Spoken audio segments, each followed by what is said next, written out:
welcome back to another edition of Neon Trash. We are continuing Black History Month here on the channel, per the usual, and tonight it is Adam McDoogleez's pick. Adam, my friend, what are we going to be watching tonight? Well, I ultimately decided on something rather provocative. Oh. Is it a porno, Adam? No, not that kind of provocative, but Is it Pam Grier? yeah, it'd be nice if it were Pam Grier, but yeah, it's actually a movie that I think I've shown Tom before, but it was a while ago. It's called The Spook Who Sat by the Door, which That sounds offensive. yeah, Very.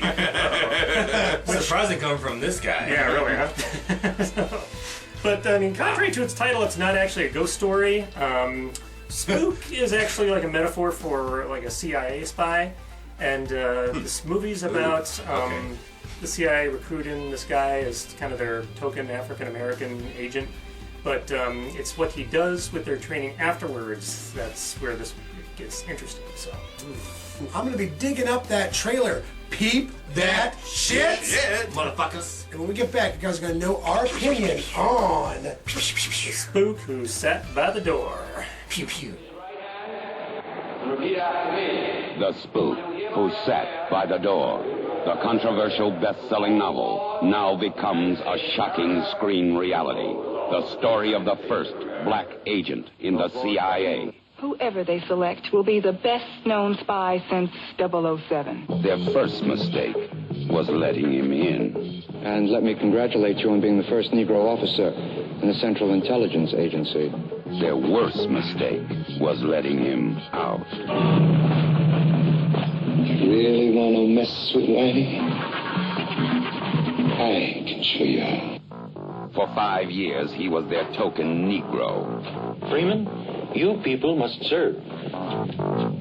For 5 years, he kept his cool. Man, you just don't belong. I think you'd be happier with a mop in your hands. It's like your mama. And in return, they taught him how to spy, how to fight,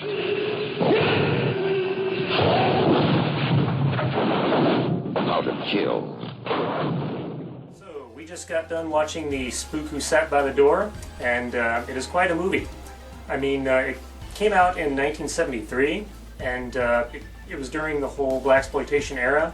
And some would try to place that in this category, and to a certain extent it is, but it's more than that. And yeah, I mean, this film, I'm astounded by its existence because of the subject matter. I mean, it's about this, this guy who's recruited by the CIA, goes in there and later on, goes back to his hometown of Chicago and starts this whole insurgency against the white power structure. And yeah, pretty controversial stuff. I mean, even today. yeah, so Adam initially said that he had showed me this movie back in the day. I don't remember it, but I am so glad to have seen it today. Like, I'm a huge fan of exploitation films. I love films from the 70s and the 80s. I love films from all decades, but particularly those two decades because the unbridled creativity from the directors, from the actors, from the soundtrack composer. It really focuses on the whole idea of like the classes and the racism that has happened in our society over the many years has been going on, and a problem still to this day. Very interesting. Never heard of it. And that's funny when he said, "Oh, I've showed Tom before," and I was like, "Okay, I guess what were you guys watching back, when we were younger?" But all right. I didn't know where it was going at the beginning of the movie. Actually, sadly, a lot of the times when I come over to watch a movie, like when I first get here, like after work, I'm kind of like spacey and feeling a little ADD and looking at my phone. It was more or less like kind of like a Black Panther movie. Like, It kind of was. They didn't call it that. I think they called themselves the Cobras. Yeah. But Black activists, or Because it started with a street gang, but like he just sort of trained him, and they moved up from that, and then they eventually like spread out to different like cities and locations and such. I wouldn't mind watching this again, just because I feel like I wasn't giving the first half of the movie the justice it deserved. because it just felt like another 70s movie, and then boom, bam, all of a sudden, like, yeah, when it went from warm, medium to fucking hot real quick. Yeah. So, very important film. Again, like Adam said that he's surprised that the movie even exists, like, because of the subject matter and, like, the time period where it was, like, I think a lot of white people were afraid of this sort of thing, and I feel like, yeah. Well, yeah, and kind of a, yeah, we haven't gotten too far away from it, where, like, back then we had the Black Panthers, and then now we have, like, Black Lives Matter. I think it's, in reality, those two things are a lot different, but I think a lot of white people don't see the difference. This was kind of a fucking, like, left hook out of nowhere. I gotta say. Southpaw. I think the setup is extremely intriguing in the sense that, you know, the CIA was involved in a lot of, you know, counter-revolutionary activities throughout the period of the Cold War where this movie takes place. So it's almost like taking what they do and turning it against them is kind of what the character does. I mean, the character of Dan Freeman, how's that for a metaphor for a character name? Freeman. Yeah, Dan Freeman. That's his I name. noticed until you Dan said Freeman. that now. Dan Freeman. Yeah, so there you go. But you know, what I find really interesting about this movie, I mean, it's an amazing film, and actually there was a rumor for some time that this film was actively suppressed by the government because they were aware of it and they didn't want a whole lot of people seeing it for understandable reasons, which is why it wasn't really well known. And I think, like, the copy they found was in a basement somewhere, which is why they wanted to kind of, you know, bring it back out, you know, because a lot of copies were mysteriously destroyed, so to speak. So go figure. The subject matter is so controversial. I mean, you know, we identify with the main character and what he's going for, because especially if you're aware of the horrible history of, you know, racism in this country, and we totally get where he's coming from. The book and the movie as just a primal scream of rage in reaction to that, and just giving voice to just a lot of, you know, African American anger and just resentment that was just building throughout, you know, that period. You know, just kind of taking, you know, the worst fears of every white racist and giving it to reality. And by the way, speaking of which, this is every white racist nightmare, and I'd say fuck those people. I'm glad that a movie like this would scare the shit out of them. So for that reason, I'm you know, another reason why I'm glad it exists. But but at the same time, you know, I have a tongue-in-cheek approach to it, and the film itself even kind of gives it that, because there's questions, you know, from, you know, Dan's, you know, close friends that, you know, that he doesn't reveal himself to be the leader of, like, this insurgent, you know, group and such like that. He keeps himself on the down low, but on the fringes. Yeah, on the fringes. But, you know, there's a questioning of whether or not he actually is doing the right thing, because, you know, he's questioned about it by, you know, other people in his life. It's like a Jedi almost. Yeah, and I mean, but it's like, you know, you wonder, like, I mean, if the situation was reversed and it was some other group that you weren't too keen on, like some, you know, neo-Nazi white supremacist group using the same methods, if you'd be on board, you know, you'd have a problem, you know. So it's like, so is this guy a hero or is he a villain? I mean, it's like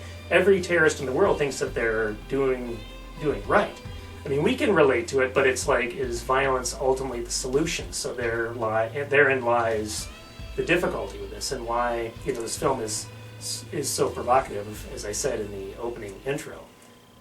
But for that reason, I mean, this film is amazing. I love the fact that it actually goes there, you know, in terms of, you know, just the subject matter. So I have to give this an 8.5 for that reason.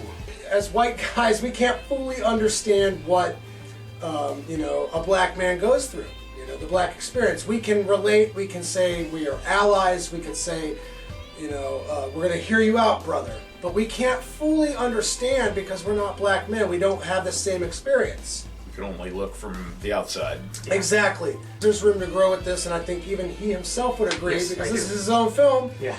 I'm going to say this is a 9, and I could see it being a 10 in terms of exploitation films. So. Oh yeah. I mean, the music was great. Herbie Hancock does the score for this, by the way. Yes. So, yeah. Very catchy. Yes. And, you know, I mean, you know, And just the fact that it kind of would bring like people to think about things, and just the feels about it.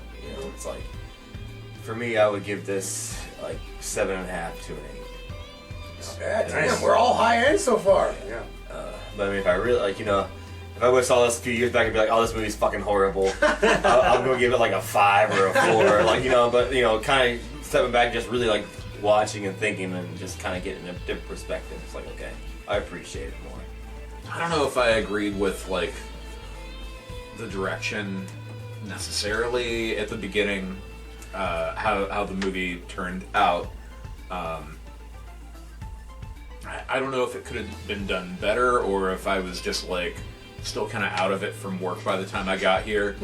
So like that might just be on me, but I wish maybe the movie didn't seem so typical at the beginning, because it seemed like a pretty typical 70s movie at the beginning. So it was like I wasn't like locked in until probably like midway through the movie. So like I think maybe my star count is going to be a little lower than these guys, but then again, it just might be on me.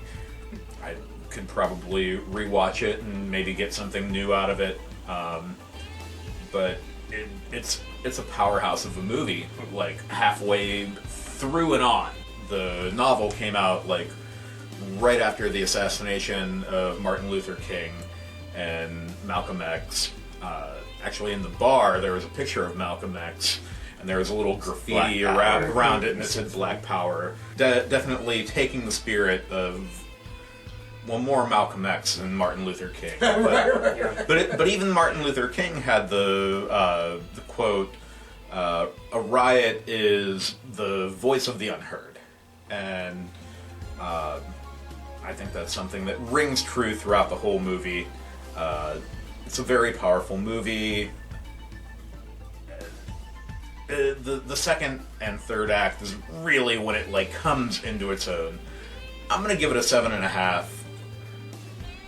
Really like the movie by the end. Anybody who appreciates film, or even just appreciates history, should appreciate this movie. Yeah. Great choice there, Adam. Thank you for bringing it to our channel. Thank you. And as always, I hope it's been informative on Neon Trash. Until the next time, guys, tune in to Neon Motherfucking Trash. Good night, folks. Bye.